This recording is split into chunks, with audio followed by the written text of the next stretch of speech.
All right, so this week we are working on chapter 25.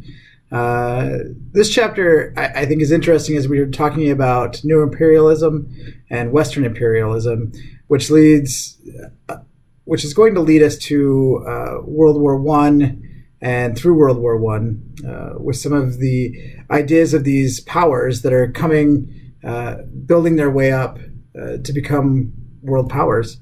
The way that they do this is through productive capacity, through military superiority and technological prowess. But a few of the things that I want to talk about this week is really how Europe dominates the world during this time. There's a few things that we need to talk about so that you understand the themes and then can answer some of the questions this week along with the reading. Basically, decades of free trade imperialism pushed Western influence into these other countries that are out on the periphery, or non-Western countries. Okay, and because of that, you get Western influence in countries such as Africa and India, which are building these relationships in these areas. Okay, and that allows some of this imperialism to continue and to push for more land, more military prowess, and superiority in total. Okay, and it's that decades-long free trade that is going on for decades. I mean, it just continues to push through. Really, though, imperialism rose out of competition. I don't think that I'm saying anything that is abnormal here, or something that is a bright light going off in your head. Obviously, competition is going to breed some sort of imperialism as these major powers keep coming to the table and trying to find ways to best another. So they're looking for land grabs. They're looking to be the best in whatever it is. And among those great powers, they each start to assert control in different areas throughout the world. They're trying to grab land in a non-Western area so they can have more land in an area that maybe one of the other world powers has, and so they can continue to match or compete in those areas. Okay, one of the ways that they do this or one of the reasons that they're doing this is they're trying to protect their vital geopolitical ties and interest in those areas. And if they can do that, then they can continue to hold on to that country. They can continue to put people in power so that they can continue to have a vested interest there because they've got money coming out of it. They can continue to have power there if they're able to take control of the political arena in that place.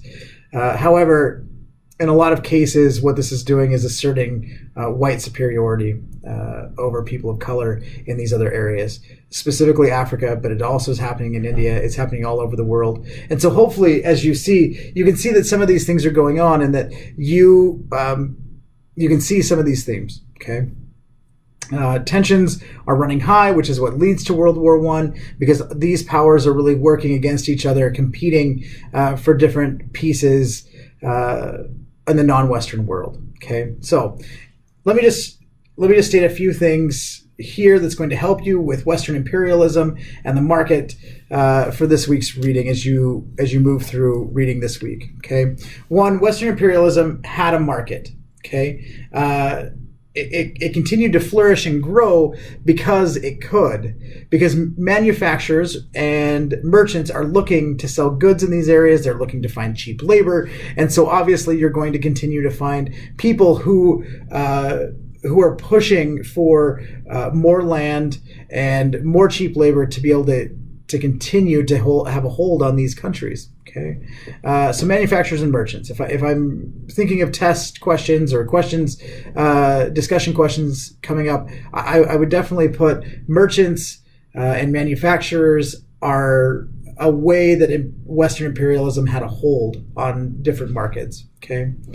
Another one, Christian missionaries. I feel like that this is a big one that we see a lot. We've seen it throughout. If you took my 101 course, we saw it throughout 101. It's still ongoing. Christian missionaries are looking to Christianize the savages. So if an imperial country moves in and they set up a manufacturing center and you get people coming in, you have white superiority. You're saying, well, wait a second, these people aren't as civilized as us. You know what they need is God. They need God to come in. And so now you bring missionaries in. And you get a lot of Christians that come in and start Christianizing an area. Okay, that is another reason for Western imperialism in non-Western countries. Okay, Christian missionaries.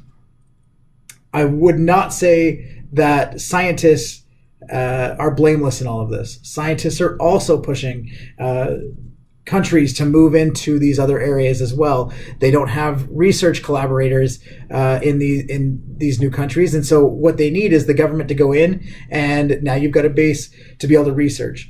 They didn't have this before, and so scientists are really pushing for that to go as well. And you'll see that in the reading this week, that although the question last week is really about can religion and political thought and theory, philosophy, can they all fit together?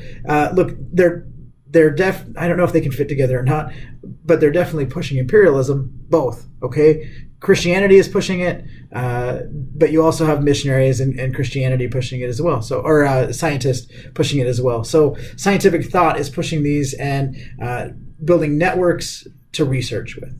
Okay.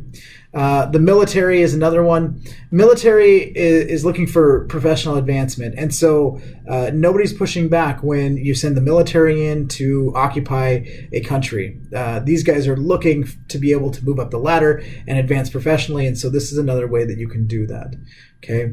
The military, scientists, Christian missionaries, merchants, and manufacturers. This is all pushing imperialism into the non-Western world. Okay. Lastly, and this is a big point that I want to point out here, we often, when we're talking about the slave trade, the African slave trade, the Atlantic slave trade, we talk about how Africans were enslaving their own people, which they definitely were.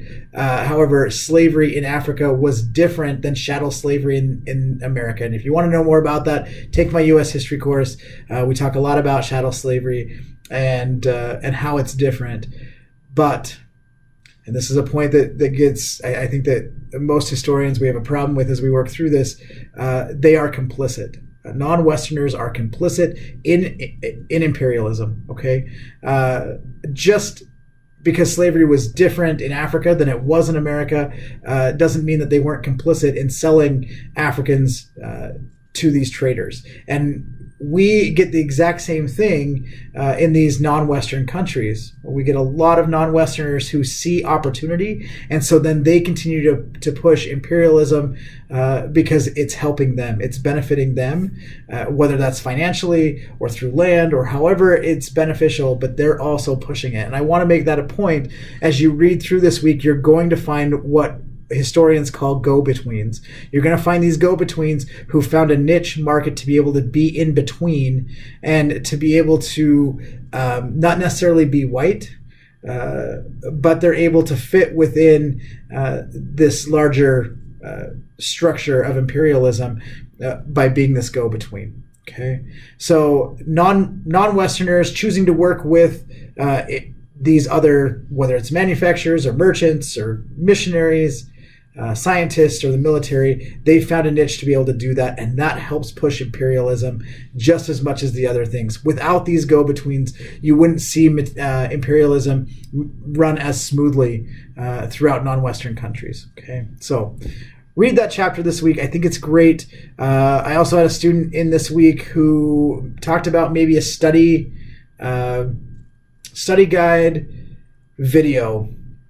I put out a study guide video every week that gives you, or on the weeks of the test, that gives you some themes and concepts that's going to be on the test, which I try to keep these under 10 minutes, but maybe a video that goes more in depth, which means that if you wanted to watch it, you could, and if you didn't, it would be optional. I think that these videos are optional. You can do what you want with them.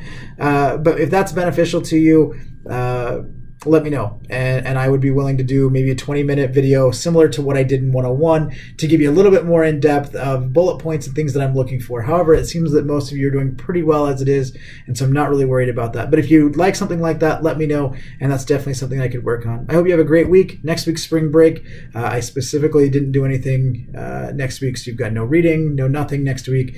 I've tried to fit in all of Unit 3 into the time that we have allotted minus spring break. So I hope you have a great spring break, and we'll see you in 2 weeks. Bye.